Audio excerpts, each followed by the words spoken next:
مجھے تعجب ہے اس شخص پر جو غم سے آزمایا گیا اور پھر بھی اس آیت سے غفلت کرتا ہے۔ الہی تیرے سوا کوئی معبود نہیں، تو پاک ہے، بے شک میں ظالموں میں ہو گیا۔ کیا تم نہیں جانتے اس پر اللہ رب العزت نے کیا جواب دیا؟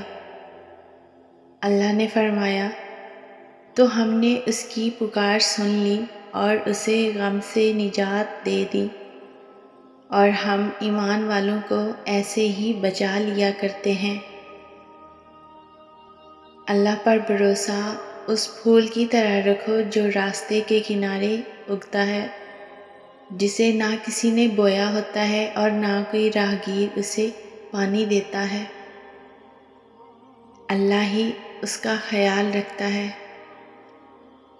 تم اس کی مصلحت کو نہیں جانتے مگر وہ رب تمہاری تکلیف جانتا ہے۔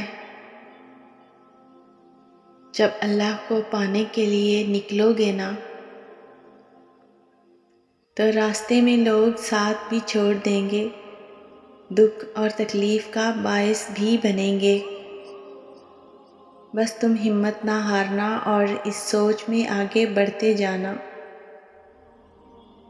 کہ اللہ سبحانہ و تعالیٰ خود چاہتا ہے کہ تم اس کی طرف لوٹ آؤ۔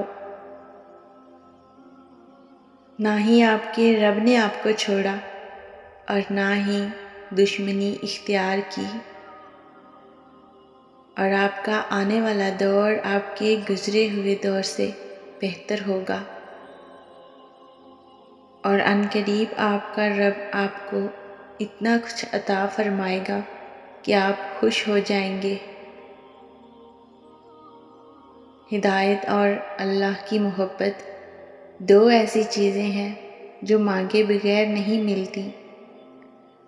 تم جانتے ہو کہ 6 قسم کے لوگ ایسے ہیں جن سے اللہ بہت محبت کرتا ہے۔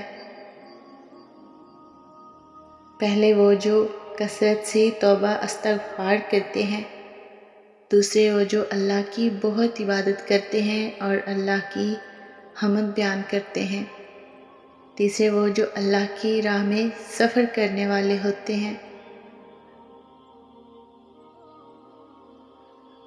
چوتھے وہ جو اچھائی کا حکم دینے والے اور برائی کے خلاف آواز اٹھانے والے ہوتے ہیں، پانچویں جو سجدہ کرنے والے اور رکوع کرنے والے ہوتے ہیں، چھٹے وہ جو اللہ کی حدود کی حفاظت کرتے ہیں اور پامال کرنے والے نہیں ہوتے۔